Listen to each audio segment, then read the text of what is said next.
सभी, this is Ayushi Chaure and welcome to next topper humanities, जहां हम बनाते हैं देश का भविष्य। और मेरे प्यारे क्लास 11th के बच्चों, हम आ चुके हैं क्लास 11th के एक आप बोल सकते हो अंतिम पड़ाव पर, है ना, जहां पे हम क्या कर रहे हैं भाई, हम कर रहे हैं क्लास 11th का कंप्लीट रिवीजन। और इस ही रिवीजन सीरीज में मैं आपके लिए लेकर आई हूं हमारे क्लास 11th हिस्ट्री बुक से आने वाले जितने भी इंपॉर्टेंट कैरेक्टर हैं, है ना। जैसे आप लोगों को बहुत सारा डाउट होता है कि मैम क्वेश्चन में आ जाता है कि भाई draw the characteristics of this ruler, this personality, that personality. तो वो जो सारी आपकी क्वेरीज होती हैं, वो जो सारी डिफिकल्टीज आप फेस करते हो, उन सभी का सॉल्यूशन लेकर मैं आ गई हूं। तो आज हम क्लास 11th की हमारी जो हिस्ट्री की बुक है, उसमें जितने भी इंपॉर्टेंट कैरेक्टर जिनसे कैरेक्टरिस्टिक्स वाले क्वेश्चन बनना ज्यादा जरूरी हो जाता है, या फिर आप बोल सकते हैं कि जिनको पढ़ना एक तरीके से हमारे लिए जरूरी है, उन सभी पर्सनालिटीज के बारे में आज हम पढ़ेंगे। तो चलिए फटाफट से इस चैप्टर को इस लेक्चर को स्टार्ट करते हैं और देखते हैं उन सभी आप बोल सकते हैं व्यक्ति विशेष से, उन इंपॉर्टेंट पर्सनालिटीज से। तो शुरुआत करेंगे हम हमारे फर्स्ट चैप्टर की इंपॉर्टेंट पर्सनालिटी से, जो है कौन, गिलगमेश। गिलगमेश के बारे में हमने पढ़ा था कि भाई ये उरूक सिटी में रहने वाले एक बहुत ही प्रोमिनेंट रूलर थे, है ना, कि मेसोपोटामिया जो था उसमें गिलगमेश जो है उन्होंने काफी रूल किया हुआ था। ठीक, so he was one of the successor of what, he was one of the successor of एनमर्कर। एनमर्कर के बाद इन्होंने यहाँ पे उरूक में रूल करना स्टार्ट किया। और ये काफी ग्रेट हीरो, आप बोल सकते हो कि काफी विक्टोरियस किंग थे, ये ग्रेट हीरो कंसिडर किए जाते थे क्योंकि इन्होंने कई सारी टेरिटरीज को ऑक्यूपाई किया हुआ था। ठीक, उसके बाद ये बात करी गई कि भाई ये वैसे तो बहुत ही आप बोल सकते हो कि काफी स्ट्रॉन्ग पर्सनालिटी है, लेकिन उनको उनके जीवन में शौक कब लगा, उन्हें उनके जीवन में शौक जब लगता है जब उनके एक फ्रेंड जो उन्हीं की तरह क्या थे, एक पावरफुल आप बोल सकते हो कि मिलिट्री लीडर थे, उनकी डेथ हो जाती है। अब उनकी डेथ की वजह से गिलगमेश को क्या लगता है, एक शौक लगता है और उन्हें लगता है कि अगर ये इतना पावरफुल होके अगर इसकी डेथ हो गई तो शायद मेरी भी हो सकती है। तो इस ही क्वेश्चन को सर्च करने के लिए जो गिलगमेश होते हैं वो इमोरलिटी जो होती है ना, कि भाई कुछ ऐसा मिल जाए कि मैं अमर बन जाऊं, उस चीज के लिए क्या करते हैं, अपना सीक्रेट सर्च जो है वो बिगिन करते हैं। और इसके लिए ये ऑल ओवर द वर्ल्ड अलग अलग सीज को, ओशन को क्रॉस करके इस क्वेश्चन को, इसका आंसर ढूंढने की कोशिश करते हैं। बट एट द एंड ये क्या हो जाते हैं, फेल हो जाते हैं। इन्हें इस चीज में कोई जवाब नहीं मिलता क्योंकि अमरता जैसी कोई चीज है ही नहीं। मैन इज मोर्टल, है ना, कि अगर आपका जन्म हुआ है तो आपकी मृत्यु भी होगी। तो उस चीज की वजह से ये वापस से क्या हो जाएंगे, ये फेल हो जाते हैं अपने इस एक्सपीडिशन में, अपने इस मिशन में, और वापस से कहाँ आ जाते हैं, उरूक में आ जाते हैं। उरूक में आने के बाद उन्होंने ये देखा कि भाई उनका जो शहर है उसको वो काफी ज्यादा एडमायर करते हैं, कि उनकी जो उरूक सिटी जो उनके फोर फादर्स के थ्रू बनाई हुई है, वहां पे कई सारे आप बोल सकते हो आर्किटेक्चरल डेवलपमेंट किया हुआ है, उसकी वो बात करते हैं कि ये जो मेरा शहर है, जिनकी दीवारों पे मैं चल रहा हूँ, जो एक तरीके से बोल सकते हो मेरे किले की दीवारों की फाउंडेशन है, उनको वो एडमायर करते हैं और ये बोलते हैं कि ये एक फायर्ड ब्रिक से बनी हुई है। तो अब जो गिलगमेश हैं वो ये बोलते हैं कि not as a tribal ruler, जिस तरीके से ट्राइबल रूलर होते हैं जो ये बोलते हैं कि मैं कभी नहीं मरूंगा, उसकी जगह पे जो गिलगमेश हैं वो क्या बोल रहे हैं, वो ये बोल रहे हैं कि भाई मैं तो ऐसा हो सकता है कि आज नहीं तो कल मेरी डेथ हो जाएगी, लेकिन मेरे मरने के बाद, मेरे डेथ के बाद मेरी जो जनरेशन आने वाली है, मेरे जो बेटे आएंगे, मेरे जो पोते आएंगे, वो क्या करने वाले हैं, वो हमारी जो लेगेसी है उसको क्या कर देंगे, आउटलिव कर देंगे। ठीक है, तो यहाँ पे गिलगमेश ये बोलते हैं कि भले ही मेरी आप बोल सकते हो कि बॉडी से तो मेरी डेथ हो जाएगी, लेकिन हमने जो काम किए हुए हैं, हमारे जो अकम्पलिशमेंट है, उनको जनरेशन और फ्यूचर जनरेशन क्या करेगी, इस लंबे समय तक याद करने वाली है। ठीक है, तो ये थी गिलगमेश के बारे में कहानी कि भाई गिलगमेश ने क्या किया हुआ था मेसोपोटामिया में, उरूक सिटी में, वो सारी चीजें हमने देखी थी। ठीक, चलिए अब आगे आ जाते हैं हमारी सेकेंड पर्सनालिटी के ऊपर। ठीक है, तो सेकेंड चैप्टर में जो हमारा एन एम्पायर अक्रॉस 3 कॉन्टिनेंट है, रोमन एम्पायर, उसमें जो दूसरी पर्सनालिटी हमारे लिए इंपॉर्टेंट है वो कौन हो जाती है, वो हो जाती है कॉन्स्टेंटाइन। ठीक है, हमने क्या देखा था कि भाई जो डायोक्लिशियन थे उनके बाद में जब ईस्टर्न रोमन एम्पायर आया, टेट्रार्की आई, है ना, तो वहां पे क्या देखा गया, कॉन्स्टेंटाइन वहां के एक इंपॉर्टेंट रूलर थे और 312 से लेके 337 तक इन्होंने क्या किया हुआ था, वहां पे रूल किया हुआ था। अब रूल जब इन्होंने किया तो इन्होंने कई सारे नए नए रिफॉर्म्स करे। क्या क्या रिफॉर्म्स करे, इन्होंने इंट्रोड्यूस किया था एक नया सिक्का, एक न्यू कॉइन जिसका नाम था सॉलिडस। ठीक है, जो क्या था, एक गोल्ड कॉइन था, है ना। तो क्यों गोल्ड कॉइन लाया गया, क्योंकि भाई जो सिल्वर की माइंस थी वहां पे सिल्वर क्या हो चुका था, एक्सप्लॉइट हो चुका था, खत्म हो चुका था। तो नए मेटल की तलाश के लिए यहाँ पे जो कॉन्स्टेंटाइन है उन्होंने क्या किया, एक नए मेटल की डिस्कवरी करी, एक आप हो सकते एक नए मेटल के थ्रू एक नए कॉइनेज सिस्टम का इन्होंने स्टैब्लिशमेंट करा, स्टार्ट किया, जिसका नाम था सॉलिडस। ठीक है, जो क्या था, जो 4.5 ग्राम का एक प्योर गोल्ड कॉइन था। दूसरा जो रिफॉर्म इन्होंने यहाँ पे किया हुआ है, ही फाउंडेड द सेकेंड कैपिटल। कौन सी कैपिटल, कॉन्स्टेंटिनोपल। तो इन्होंने अपने नाम पर ही क्या किया था, अपने नाम पर ही इन्होंने एक शहर बसाया जिसका नाम था कॉन्स्टेंटिनोपल। ठीक है, जो कहाँ है कि भाई प्रेजेंट डे जो टर्की में इस्तांबुल है ना, वहां पे, जिसे पहले बाइजेंटियम कहा जाता था, वहां पे इन्होंने कॉन्स्टेंटिनोपल जो उनकी राजधानी थी उसको यहाँ पे इन्होंने बनाया हुआ था। अब इनके फीचर्स की बात करें कि भाई इनके जो इनका जो टाइम पीरियड था उसमें क्या क्या चीजें हुई।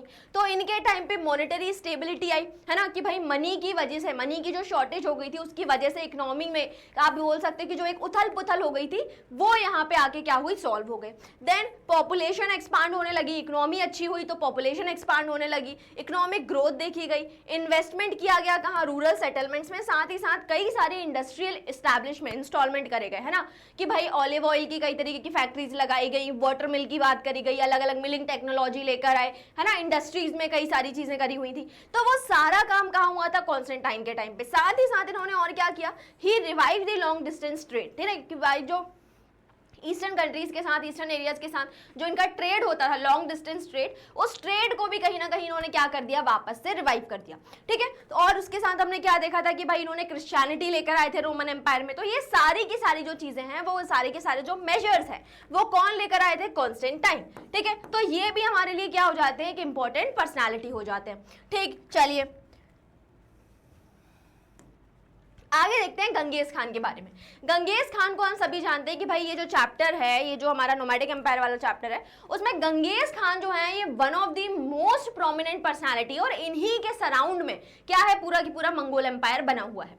तो मंगोल एम्पायर में गंगेज खान के बारे में जान लेते हैं। तो इनका अगर बर्थ की हम लोग बात करें तो अराउंड 1162 में इनका क्या हुआ था, बर्थ हुआ था। उसके बाद अगर देखा जाए कहाँ पे हुआ था, तो near the Onon river in the present day of Mongolia, कि भाई प्रेजेंट डे में जो मंगोलिया कंट्री है वहां पे ओनॉन नदी के पास में इनका जन्म हुआ था। बचपन में क्या नाम था, बचपन में इनका नाम था तेमुजिन। इनके फादर थे यूसुगए, ठीक है, जो चीफ टैन थे किसके, कियात ट्राइब के। लेकिन बाद में ट्राइबल आप बोल सकते हो वॉरफेयर के कारण जो तातार ट्राइब थी उन्होंने इनकी हत्या कर दी थी, उन्होंने इन्हें असैसिनेट कर दिया था। इनकी मदर थी ओलेनिके, जिन्होंने इन्हें और इनके बाकी जो ब्रदर सिस्टर्स थे, स्टेप ब्रदर्स थे, उन सभी को ने क्या किया, पाल पोस कर बड़ा किया। ठीक है, इनकी जो वाइफ थी उनका नाम क्या था, बोरते था। इनके कई सारे फ्रेंड्स थे, तो उनमें से जो दो प्रोमिनेंट है वो कौन है, एक है बोर्गेचू और दूसरे है जेमुका। ठीक है, तो जेमुका जिसको वो क्या बोलते थे, अपने ब्लड ब्रदर बोलते थे। ठीक, चलो अब और आगे अगर हम इसमें देखें तो और आगे में क्या देखेंगे कि भाई अब जब ये इनका पहले किडनैपिंग हो गई थी, फिर किडनैपिंग के बाद ये वहां से रिलीज होते हैं, और रिलीज होने के बाद अपने ये मिलिट्री स्किल से आप क्या करेंगे, अलग अलग ट्राइब्स के ऊपर ये अटैक करते हैं। ठीक है, तो अगर ये अटैक करेंगे तो सबसे पहले इन्होंने अटैक किसके ऊपर किया, सबसे पहले अटैक किया इन्होंने अपने फादर के ऊपर। मैंने बताया था ना कि बाप का बेटा कौन, बदला कौन लेगा, बेटा लेगा, है ना। तो यहाँ पे भी जो तेमुजिन है उन्होंने ततार ट्राइब्स के ऊपर, जिन्होंने उनके फादर यसुगाई को मारा हुआ था, असैसिनेट किया हुआ था, उनको क्या करता है, उनके ऊपर अटैक करता है। देन कैरियाज ट्राइब को ये हराएंगे, ओंग खान को हराते हैं, उसके बाद नाइमन पीपल को, और फाइनली जमुका जो क्या था, उनका ब्लड ब्रदर था, उनको भी 1206 में इन्होंने क्या कर दिया, हरा दिया।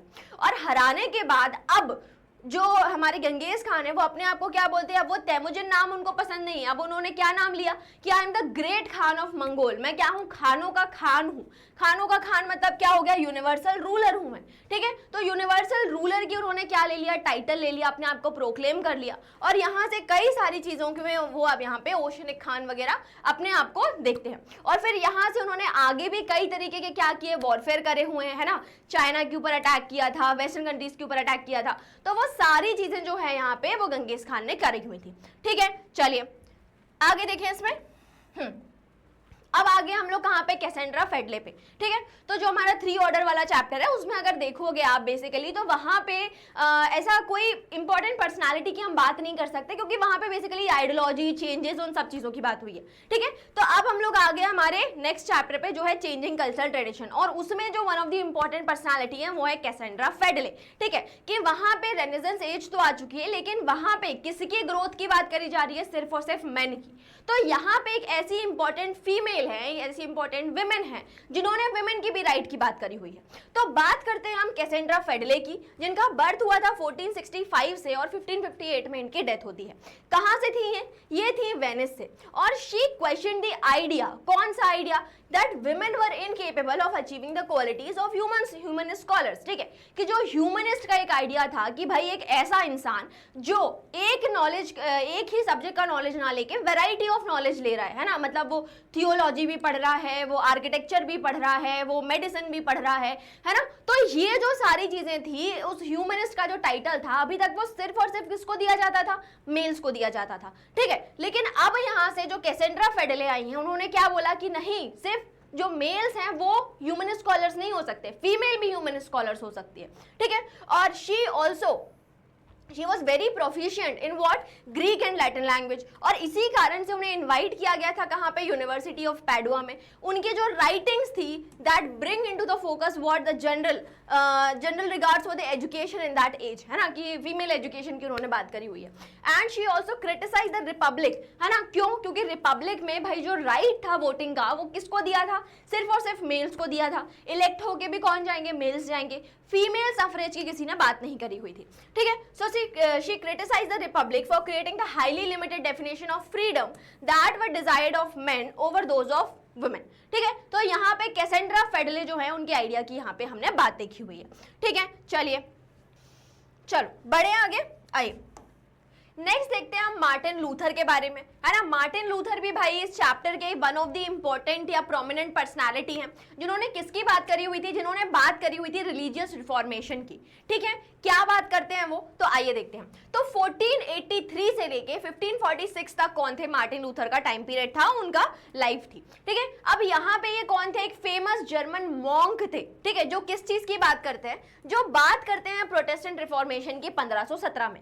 क्या बोल रहे हैं ये बोलते हैं कि भाई he launched a campaign against the Catholic church. उन्हें पता था कि भाई कैथोलिक चर्च जो है वो लोगों को मिसगाइड कर रहा है, गलत इंफॉर्मेशन पहुंचा रहा है रिलीजन के बारे में।